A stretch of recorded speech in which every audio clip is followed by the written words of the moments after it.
बिस्मिल्लाहिर्रहमानिर्रहीम। Dear students, आज हम जो टॉपिक डिस्कस करेंगे वो आर्टिजन वेल्स के रिलेटेड है। आर्टिजन वेल्स किसको कहते हैं हम और ये किस तरह बनते हैं, ये हम डिस्कस करेंगे। तो आर्टिजन वेल्स एक्चुअली उन वेल्स को हम कहते हैं जिसमें जो वाटर हाइड्रोलिक प्रेशर के अंडर होता है, उसमें इतना हाइड्रोस्टैटिक प्रेशर होता है कि जो वाटर जो है वो प्रेशर की वजह से सरफेस पे आ जाता है या सरफेस के नज़दीक पहुंचता है, ओके, नियर सरफेशियल लेवल, या इतना उसमें प्रेशर होता है कि उस प्रेशर की वजह से, हाइड्रोस्टैटिक प्रेशर की वजह से जो वाटर जो है वो फ्लो करता है सरफेस पे, ओके, ओवरफ्लो करता है।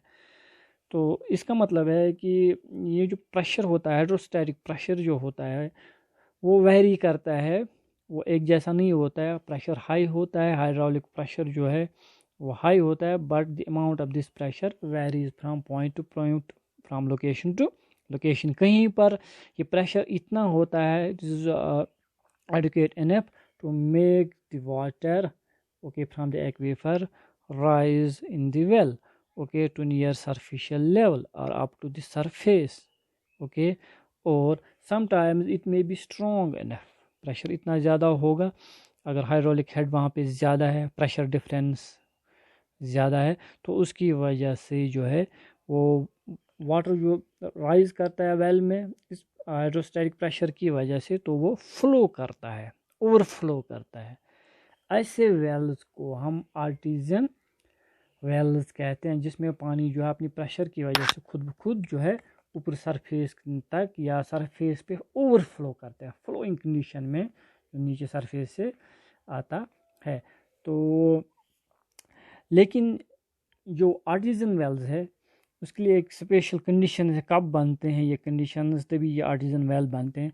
पहले तो ये है कि ये जो आर्टिजन वेल्स बनते हैं ये कैन एक्वीफर्स में बनते हैं, कन्फाइंड एक्वीफर, जस्ट लाइक अपने लास्ट टाइम जो टाइप्स ऑफ एक्वीफर्स में कन्फाइंड और अनकन्फाइंड एक्वीफर थे। तो कन्फाइंड एक्वीफर तब बनता है जब एक परवियस जियोलॉजिकल फॉर्मेशन लेयर या होराइजन या रॉक बेड, ओके, दो इम्परवियस और इम्परमिएबल लेयर के दरमियान जो है इनक्लोज हुआ हो या सैंडविच हुआ, दैट मीन इसके ऊपर भी जो है एक्विक्लूड हो और नीचे भी एक्विक्लूड हो या इम्परवियस लेयर हो। ये एक्विक्लूड या क्ले बेड हो सकता है, अनकंसोलिडेटेड क्ले, क्योंकि उसमें परमिएबिलिटी नहीं होती, वाटर जो है फ्लो नहीं कर पाता है, सील हो जाता है। देन ये अगर कंसोलिडेट हुई हो तो इसमें इस क्ले को फिर शेल बनता है, वो शेल बेड हो या क्ले बेड हो, ये दोनों एक्विक्लूड, क्योंकि एम्परवियस पोरस होते हैं लेकिन एम्परवियसनेस इसमें होती है, एम्परमिएबल बेड ये बनते हैं, इसको एक इनक्लोज करते हैं, सैंडविच करते हैं इस परमिएबल लेयर को, जिसमें पोरासिटी भी होती है और परमिएबिलिटी भी होती है। तो दैट मीन्स कि ये आर्टिजन कंडीशन जो है, आर्टिजन वेल्स जो है, ये किस टाइप ऑफ एक्वीफर में बनते हैं, अनकन्फाइंड एक्वीफर में कन्फाइंड एक्वीफर में बनते हैं, ओके, क्योंकि ये कन्फाइंड होता है दो इम्परमिएबल लेयर्स के दरमियान। लेकिन जो कन्फाइंड कंडीशंस हैं बेड्स की, ओके, बेड्स तो हॉरिजॉन्टल भी हो सकते हैं, okay, impermeable layers, permeable layers, इस ये भी जो है कन्फाइंड एक्वीफर कहलाएगा। लेकिन आर्टिजन कंडीशन या आर्टिजन वेल बनने के लिए जो कंडीशन ज़रूरत है, रिक्वायरमेंट है, वो ये है कि जो बेड्स होंगे ये इंक्लाइंड या टिल्टेड पोजीशन में होने चाहिए। दैट मीन्स इसमें जो है या तो ये बेड्स जो है इनमें फोल्डिंग हुई हो, ओके, इंक्लाइन और सिंक्लाइन बना हुआ हो, या इनमें फॉल्टिंग हुई हो, ओके। तीसरा कंडीशन है इसमें कोई डाइक जो इंट्रूड हुआ हो, इग्नियस बॉडी जो इंट्रूड हुआ हो वो इंक्लाइनड पोजीशन में हो, ओके, सेडिमेंट्री फॉर्मेशन में, इंक्लाइनड लेयर्स में, वो आगे मैं दिखाऊंगा आपको। तो ये तीन कंडीशन हैं, या तो डाई की वजह से ये इंक्लाइनड सेडिमेंट्री लेयर्स में इंट्रूड हो जाता है, ओके, क्रॉस कट करता है उसको, तो वो भी एक वो आर्टिजन वेल के लिए फेवरेबल कंडीशन, आइडियल कंडीशन बनाता है। देन और फॉल्टिंग हुई हो और फोल्डिंग हुई हो, फोल्डिंग में जो सिंक्लाइन होगा ये एंटिक्लाइन है, ओके, ये सिंक्लाइन है, वैली जो होगी, डिप्रेशन जो होगा, बेसन जो होगा, तो इस कंडीशन में जो है फेवरेबल या डिस्पोजिशन बेड्स की होगी, ये फेवरेबल कंडीशंस होते हैं एक आर्टिजन बेसन के लिए या आर्टिजन कंडीशन के लिए या आर्टिजन वेल बनाने के लिए या आर्टिजन एक्वीफर डेवलप करने के लिए। सो आर्टिजन वेल्स हम कहेंगे, आर्टिजन एक्वीफर्स, उन एक्वीफर्स को हम कहेंगे या वेल्स को कहेंगे जिसमें जो वाटर है स्ट्रॉन्ग हाइड्रोस्टैटिक प्रेशर के अंडर होता है। दैट मीन उसमें हाइड्रोलिक प्रेशर होता है, hydraulic pressure, okay, that is hydraulic gradient इसमें बहुत ज़्यादा होता है। अगर ये वेल ए है, ये वेल बी है, इसके दरमियान जो डिस्टेंस होगा 200 किलोमीटर्स 100 किलोमीटर्स, और उनके दरमियान ओके जो हाइट डिफरेंस होगा, ओके, सो वो ग्रेडियंट बनाएगा hydraulic gradient, that means height, okay, तो इसका और इसका और लेंथ जो इसका होगा वो हाइड्रोलिक ग्रेडियंट हमें देगा। तो एक्चुअली यहाँ पे आपको ये पॉइंट समझना ज़रूरी है। एक कन्फाइंड एक्वीफर, जिस तरह आपने देखा कि जो अनकन्फाइंड एक्वीफर होते हैं उनमें जो वाटर टेबल या वाटर लेवल हम यूज़ करते हैं, वो टर्म यूज़ करते हैं क्योंकि वो ओपन वाटर टेबल होता है, उसके ऊपर कोई कन्फाइनिंग नहीं होती है, कोई कन्फाइंड लेयर या इम्परमिएबल लेयर नहीं होता है। लेकिन जो कन्फाइंड एक्वीफर होते हैं उसमें जो ग्राउंड वाटर एग्जिस्ट करता है, that exist under greater pressure, okay. तो इस प्रेशर की वजह से ओके वाटर जो है जिस इमेजिनरी सरफेस तक राइज कर सकता है उतनी उस हाइड्रोस्टैटिक प्रेशर की वजह से, ओके, उसको हम वाटर टेबल नहीं कहते हैं बल्कि एक टर्म यूज़ करते हैं, उसको हम प्रेशर सरफेस कहते हैं। सो प्रेशर सरफेस ये एक इमेजिनरी सरफेस होती है जहाँ तक जो है वाटर अपने हाइड्रोस्टैटिक प्रेशर की वजह से राइज कर सकता है, ओके, ऊपर की तरफ। समझ आ रहा है? सो ये जो वाटर या प्रेशर सरफेस होती है ये बराबर होती है या कोइंसाइड करती है हाइड्रोस्टैटिक प्रेशर के साथ, ओके। यहाँ पर जो हाइड्रोस्टैटिक प्रेशर होगा, जितना प्रेशर होगा उतना ही जो है वाटर लेवल जो है या वाटर जो है राइज करेगा, और यहाँ भी उतना ही राइज करेगा। अगर हम इनको जोड़ेंगे या डॉट्स कनेक्ट लाइन करेंगे इनको, इन पॉइंट्स को, जहाँ जहाँ भी ये हाइड्रोस्टैटिक प्रेशर जितना भी होगा जहाँ तक वाटर राइज कर सकता है, एक इमेजिनरी सरफेस या सतह बनेगी, उसको हम प्रेशर सरफेस कहते हैं। और जो वाटर टेबल की जगह हम यही टर्म फिर यूज़ करते हैं कन्फाइंड एक्वीफर में, that is pressure surface, or pressure surface is an imaginary surface which coincides with the hydrostatic pressure, okay, hydrostatic pressure level of the ground water and the aquifer, जो aquifer में pressure होता है water में। अगर हम well drill करेंगे तो कहीं पे जो है वाटर जो है राइज करेगा सरफेस या सरफेस के नीचे ही रहेगा, लेकिन कहीं पर जो है फ्लो करेगा, फाउंटेन की सूरत में फ्लो करता रहेगा, इतना वाटर जो है सरफेस के ऊपर जो भी ग्राउंड सरफेस होगा उससे ऊपर कहीं एयर में चला जाता है या राइज करता है या फ्लो करता है। ऐसे वेल्स को हम फ्लोइंग वेल्स भी कहते हैं, फ्लोइंग आर्टिजन वेल्स, ओके।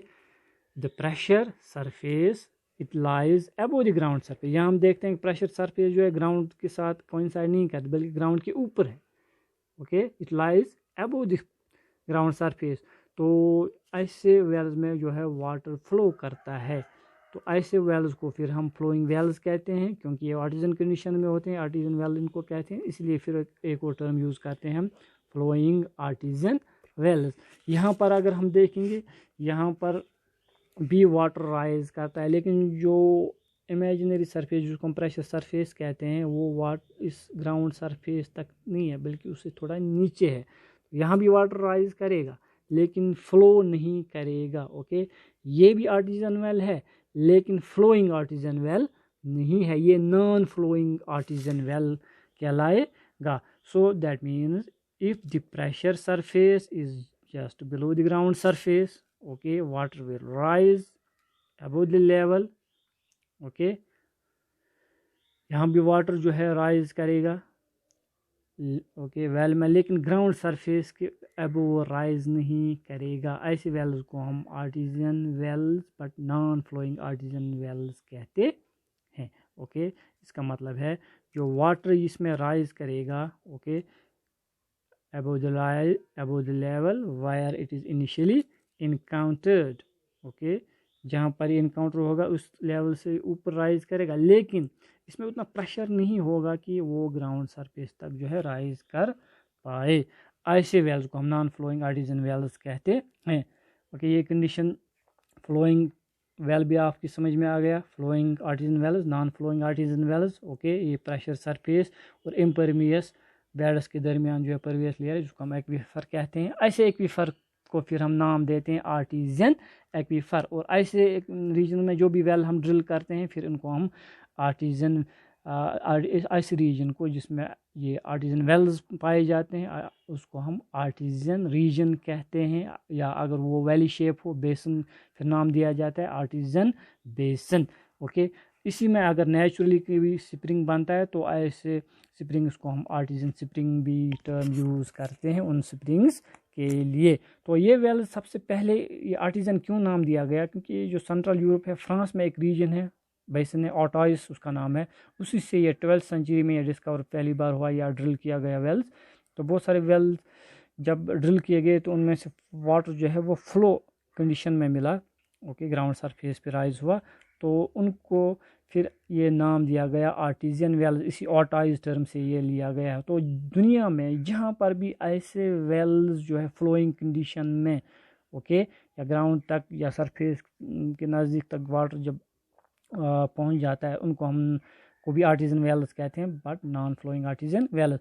तो चाहे इंडिया में हो, कश्मीर में हो, किसी कंट्री में भी ऐसी कंडीशन में वेल जब डिस्कवर होते हैं या बोर किए जाते हैं तो वाटर ऐसी कंडीशन में मिलता है, तो उनको एक्वीफर्स को हम फिर आर्टिजन एक्वीफर्स भी देते हैं, नाम देते हैं। वो एक्चुअली होते ही है कन्फाइंड एक्वीफर्स। तो लेकिन यहाँ पर जो कंडीशन होती है बेड्स की, वो स्पेशल कंडीशन होती है। वो इंक्लाइनड होते हैं, टिल्ट हुए होते हैं, या फोल्डिंग की वजह से, या उसमें फॉल्टिंग पड़ गया होता है। जैसे यहाँ पर मैं दिखाता हूँ, ये इंक्लाइनड बेड्स है, इसमें से फॉल्टिंग की वजह से बेड्स डिस्प्लेस हुए हैं। Okay, pervious impervious. तो यहाँ पर जो है अगर हम वेल ड्रिल करेंगे, ओके, यहाँ पर जो क्योंकि सील करता है इम्परवियस बेड परवियस बेड को, तो अगर हम बोर एक वेल ड्रिल करेंगे तो जो वाटर जो है वो फ्लो करेगा, क्योंकि इसकी वजह से जो है प्रेशर जनरेट होता है नीचे वाटर में, एक्वीफर में, तो वो खुद ब खुद ऊपर राइज होता है। ऐसे वेल को हम आर्टिजन वेल कहते हैं। This is again catchment area.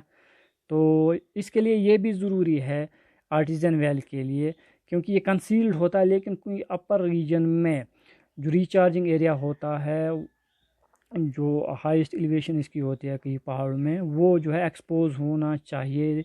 जिस एक्सपोज इसलिए होना चाहिए क्योंकि इसमें जो है वाटर रिचार्ज जो है इनफिल्ट्रेट होके होता है। तो ये भी एक कंडीशन है कि जिसके उसके एटलीस्ट एक साइड में जो है कैचमेंट एरिया में वो एक्सपोज होना चाहिए, ताकि जो वाटर इसमें जो है रिचार्ज हो सके, इनफिल्ट्रेट होके फिर नीचे हाइड्रोलिक ग्रेडियंट की वजह से वो फ्लो कर सके सेंट्रल पोर्शन की तरफ। ओके, दूसरा जो मैंने डाई कहा था, ये सेडिमेंटल लेयर्स में एक इंट्रूजन क्रॉस कट हुआ है। ओके, इंक्लाइन पोजीशन में या वर्टिकल पोजीशन में भी ये हो सकता है, तो इसको हम डाई कहते हैं। तो ये सील करता है इस इम्परवियस बेड को। वाटर जब इसमें रिचार्ज होता है कैचमेंट एरिया में, तो ये यहाँ पर सील हो जाता है, इसमें प्रेशर जनरेट हो जाता है। अगर इसमें हम बोर करेंगे, ओके, कोई वेल ड्रिल करेंगे, तो वाटर जो है फ्लो करता है due to its piezometric surface या प्रेशर सरफेस। ओके, इस प्रेशर सरफेस का दूसरा नाम हम piezometric, piezo means pressure. Okay, it is an imaginary surface up to which water can rise due to its hydrostatic pressure और hydraulic gradient. तो यहाँ भी एक आर्टिजन वेल बनता है। तो this artesian well is formed, artesian condition formed due to the cross cutting in the inclined beds bye the presence of dyke. और यहाँ पर जो है formed artesian condition formed and well will form due to the faulting. और यहाँ पर जो मैंने फिगर बनाई है, again artesian condition, artesian well, artesian aquifer, लेकिन ये फोल्डिंग की वजह से जो है बना है। ओके, रॉक्स में एक ups and down, waves and crust pressure की वजह से, कंप्रेशन की वजह से डेवलप होते हैं। Okay, mountains, valleys. तो ऐसे कंडीशन को हम जो है फेवरेबल मानते हैं आर्टिजन वेल बनाने के लिए। सो ये आर्टिजन वेल्स के रिलेटेड है कि जब कन्फाइनड एक्वीफर इंक्लाइनड पोजीशन में फोल्डिंग, फॉल्टिंग या डाइक्स उसमें आते हैं, इंक्लाइनड रॉक लेयर्स में, ओके, या जिस कन्फाइंड एक्वीफर में, तो आर्टिजन कंडीशंस बनते हैं या आर्टिजन एक्वीफर बनते हैं, और जो वेल ड्रिल करते हैं उनको हम आर्टिजन वेल अकॉर्डिंगली नाम देते हैं। ये नाम ऑटाइज फ्रांस से लिया गया है।